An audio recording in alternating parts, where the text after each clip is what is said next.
गुरुजन वर्ग, माझ्या मित्रमैत्रिणींनो, आज आपण ज्या महामानवाबाबत बोलणार आहे ते म्हणजे स्वामी विवेकानंद. त्यांचा जन्म 12 जानेवारी 1863 रोजी कोलकाता येथे झाला. त्यांच्या वडिलांचे नाव विश्वनाथ दत्त व आईचे नाव भुवनेश्वरी देवी होते. त्यांचे वडील विश्वनाथ दत्त हे कोलकाता उच्च न्यायालयाचे प्रसिद्ध वकील होते. स्वामी विवेकानंदांनी अमेरिका, इंग्लंड आणि युरोप सारख्या अनेक देशात वेदांत तत्वज्ञानाचा प्रसार केला.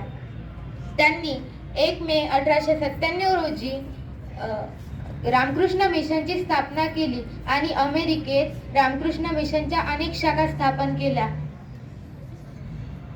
त्यांनी 1893 मध्ये झालेल्या शिकागो येथील विश्व धर्म महासभेत भारताचे प्रतिनिधित्व केले. म्हणून अशा महामानवाची जयंती आपण युवा दिन म्हणून साजरी करतो. त्यांनी वयाच्या अवघ्या 25व्या वर्षी संन्यास स्वीकारला आणि अशा महामानवांनी 4 जुलै 1902 मध्ये ध्यानस्थ अवस्थेत महासमाधी घेतली. धन्यवाद.